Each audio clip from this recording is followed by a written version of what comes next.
സൗന്ദര്യവർദ്ധക വസ്തുക്കൾ വാങ്ങി ഉപയോഗിക്കുന്നവർക്ക് മുന്നറിയിപ്പുമായി ആരോഗ്യമന്ത്രി ബീന ജോർജിന്റെ ഫേസ്ബുക്ക് പോസ്റ്റ്. നിങ്ങൾ ഉപയോഗിക്കുന്ന സൗന്ദര്യവർദ്ധക ഉൽപ്പന്നങ്ങൾ മതിയായ ലൈസൻസ് ഉള്ള കമ്പനികൾ നിർമ്മിച്ചതാണോ എന്ന് പരിശോധിക്കണം.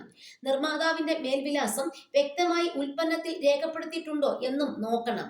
ശരീരത്തിന് ഹാനികരമാകുന്ന രാസവസ്തുക്കൾ സൗന്ദര്യവർദ്ധക വസ്തുക്കളിൽ ഉപയോഗിക്കുന്നുണ്ടോ എന്ന് കണ്ടെത്തുന്നതിനും വ്യാജ സൗന്ദര്യവർദ്ധക വസ്തുക്കൾ പിടിച്ചെടുക്കുന്നതിനും വേണ്ടി സംസ്ഥാന ഡ്രഗ്സ് കൺട്രോൾ വകുപ്പ് ഓപ്പറേഷൻ സൗന്ദര്യ എന്ന പേരിൽ സംസ്ഥാന വ്യാപകമായി പരിശോധനകൾ നടത്തിയിരുന്നു. സംസ്ഥാന ഡ്രഗ്സ് കൺട്രോളർ വകുപ്പ് 2023 മുതൽ 2 ഘട്ടങ്ങളിലായിട്ടാണ് ഓപ്പറേഷൻ സൗന്ദര്യ നടപ്പിലാക്കിയത്. മതിയായ ലൈസൻസുകളോ കോസ്മെറ്റിക് റൂൾസ് 2020 നിഷ്കർഷിക്കുന്ന മാനദണ്ഡങ്ങളോ പാലിക്കാതെ നിർമ്മിച്ച് വിതരണം നടത്തിയ ഏകദേശം 7 ലക്ഷത്തിലധികം രൂപ വില വരുന്ന വിവിധ കോസ്മെറ്റിക് ഉൽപ്പന്നങ്ങൾ പിടിച്ചെടുക്കുകയും 33 സ്ഥാപനങ്ങൾക്കെതിരെ കേസെടുക്കുകയും ചെയ്തു.